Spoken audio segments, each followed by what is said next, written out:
મિત્રો, પ્રેમ, વંદન, જય શ્રી કૃષ્ણ, વાસુદેવ સર્વ.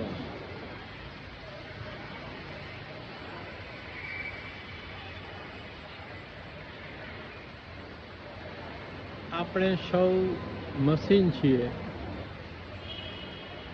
આપણે સૌ અનેક ગુણોના સમૂહ છીએ.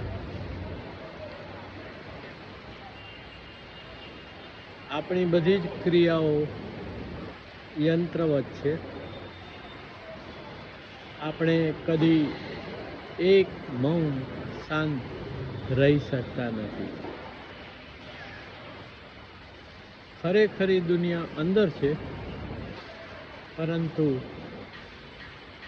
આપણને આભાસરૂપી બહારી દુનિયા સત્ય લાગે છે. જો આપણે સત્વમાં સ્થિત હોઈએ, આપણે આપણા ખરેખરા હુંમાં સ્થિત હોઈએ, તો બ્રહ્મરૂપ દુનિયા બ્રહ્મરૂપ થઈ જાય છે. તો જે સ્વપ્ન, કલ્પના અને એકરૂપતા થકી આપણે જે બ્રહ્મની દુનિયામાં જીવીએ છીએ, એનાથી દૂર થઈ અને ખરેખરા હુંમાં સ્થિત થઈને સત્વ અને સત્યમાં જે સંપૂર્ણ સત્ય અને સત્વ છે એમાં સ્થિત થવું એ આપણો સ્વધર્મ છે. એક નાનકડી રચના રજૂ કરું છું.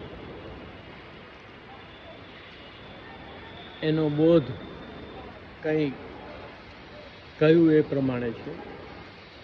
ખરેખરો હું બોધ કરાવે, ખરેખરો હું બોધ કરાવે, તારી જાતની શોધ કરાવે. તો આપણે શું છીએ કે પ્રજ્ઞાન પુરુષોએ કહ્યું કે હું કોણ છું એની શોધ કરવા માટે આપણે આપણા ખરેખરા હુંમાં સ્થિત થવું જોઈએ. ખરેખરો હું બોધ કરાવે, તારી જાતની શોધ કરાવે. ખરેખરો હું બોધ કરાવે, તારી જાતની શોધ કરાવે. ભવો ભવથી ભ્રમે ભટકે, ભવો ભવથી ભ્રમે ભટકે, નિદ્રાનો અવરોધ હટાવે. આ ખરેખરો હું છે એ જ જે આપણી આ નિંદર છે એને હટાવી શકે. ભવો ભવથી ભ્રમે ભટકે, નિદ્રાનો અવરોધ હટાવે.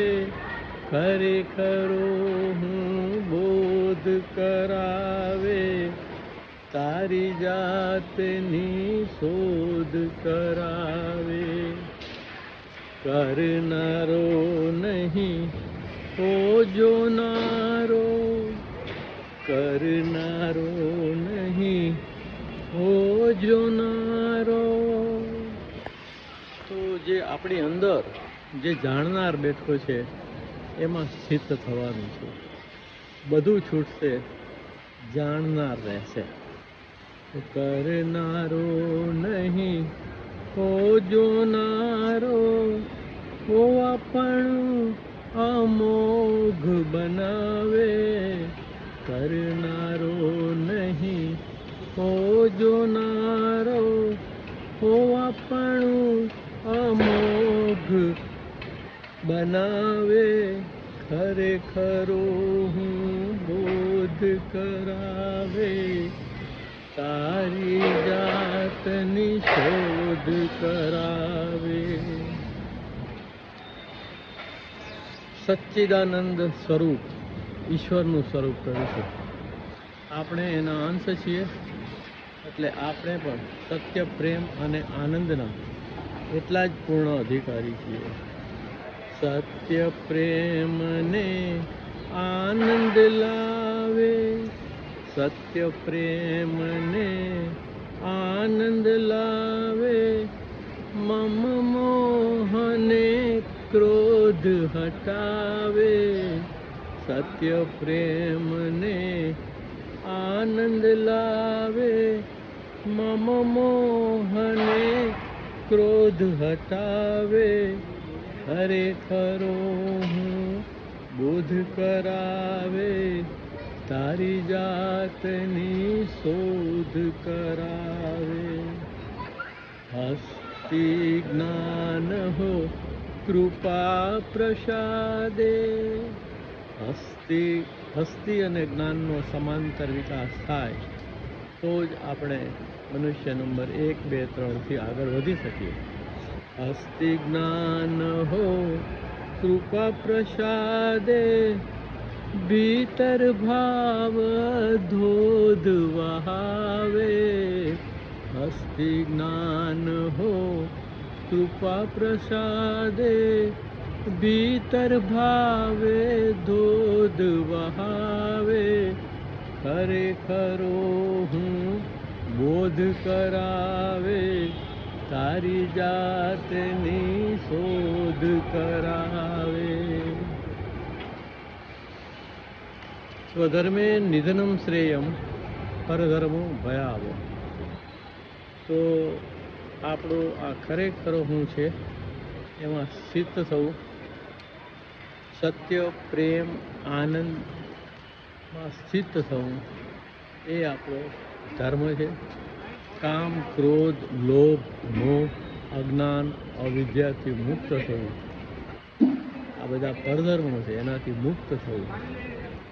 એના માટે આપણે અનેક ગુણોના સમૂહમાંથી આપણો જે સત્ય અને સત્વમાં સ્થિત ખરેખરો હું છે એમાં એક મૌન, શાંત અને બોધી અવસ્થામાં બેસી જવું એ જ માનવ જીવનનું સાફલ્ય છે. પ્રેમ, વંદન, જય શ્રી કૃષ્ણ, વાસુદેવ શર્મા.